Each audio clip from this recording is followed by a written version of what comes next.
Well, now I'm joined by a woman with a very impressive CV. She rose to fame on MTV, was quickly signed up by Sean Diddy Combs, and joins me fresh from her debut solo performance here in the UK. Dawn Richard is a multi-platinum American singer-songwriter who started her career with girl group Danity Kane after auditioning for MTV's Making the Band Season 3. She then went on to join the label head Diddy and Kalenna Harper to form the group Diddy-Dirty Money. Well, she's been solo since 2011, and I'm delighted to say she joins me in the studio now. But before I speak to her, let's take a look at Dawn in action.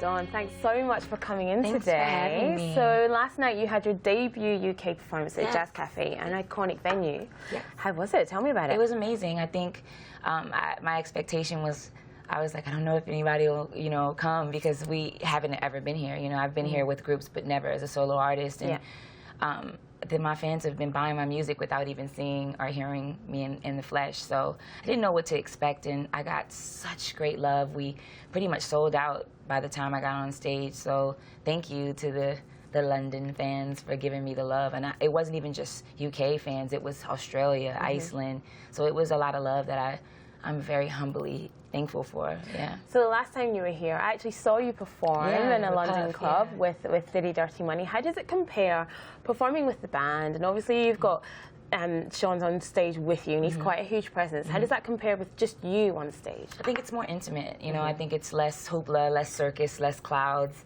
and smoke and mirrors, and more about what's in front of you and what's real. And you have to work a little bit harder because you don't have the fluff. But I think that's what I love about being an artist, is that difference. I think both of them were so much fun, but they're different parallels of entertainment.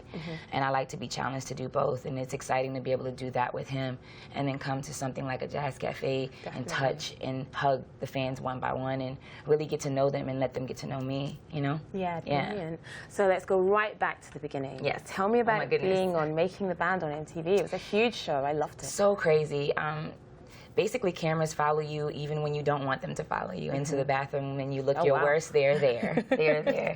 And that was a big difference for me, coming from New Orleans and being a kid who never even really knew I would ever be on TV, to having a camera follow me. But man, it was one of the best experiences I've ever had. I mean, I went from being homeless after Katrina with the disaster in New Orleans to being a part of a major supergroup in a matter of days. So it was incredible to have that experience and to meet Puff right out the gate, and to really become, he wasn't just my boss, he became my brother and my group member. So that whole experience was crazy, for people to not only get to know you via your song and your music, but to know you via TV, which was at that time new. Reality TV wasn't as popular as it is now. We were kind of the cusp, the start of it.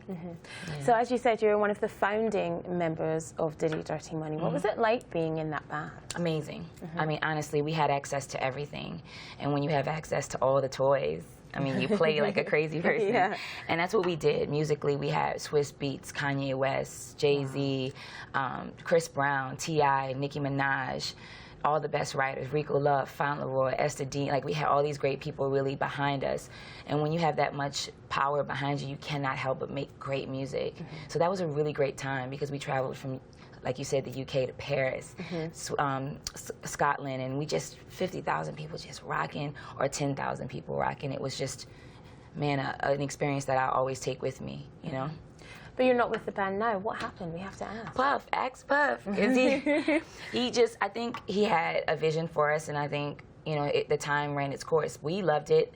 Still to this day, he's my brother, Kalenna's my sister, and I think we all knew what that was. I think you'd have to ask him if he'll ever answer that question, because, for us, it was amazing, and we would have rocked with it, and I think we still are always going to be Diddy-Dirty Money, that crew, because I think we went through a lot together those past 3 years. Yeah. And now you're solo? I'm solo. And that's great. Yeah. Tell me about, you know, your own music. Who are you working with? Who are you writing with? And how do you start again after being in such a tight-knit group? Yeah, I think this is the most fun I've ever had and the most difficult at the same time, because we're doing this literally on our own. We're independent. And I think what we're doing is setting our own lane. We, you know, it's two people. It's my assistant Kyle and my partner Kyle and I.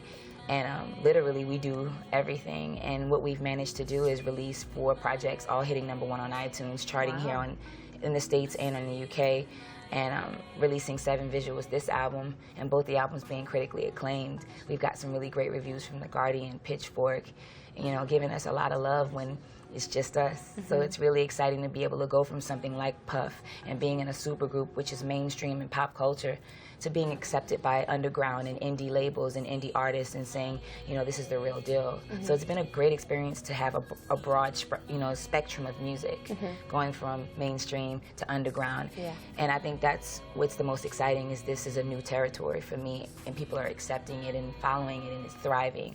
That's exciting. Yeah, definitely. Yeah. And what inspires you? Like, who are you listening to, and what inspires your music? Yeah, I wish I could be listening to people.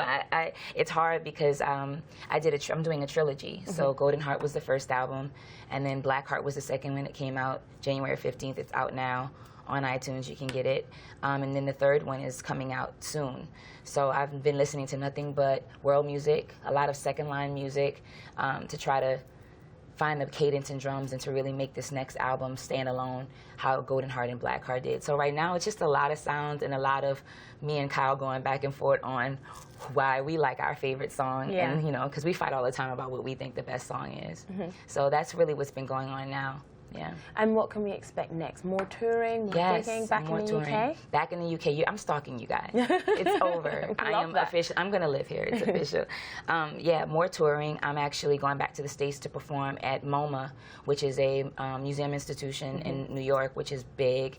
And then we plan to come back here in the fall, and I'll be releasing my new single in the fall as well for the next album, for the Red Era, and doing some work, some philanthropic work with lymphoma. My father was diagnosed with cancer, so I'm going to do some stuff with the Lymphoma Research Foundation, and then working with PETA. So I'm doing philanthropic work as well as doing my music at the same time. So you can expect me to stalk you guys, be with you, and really do this again, because I'm kind of in love with y'all.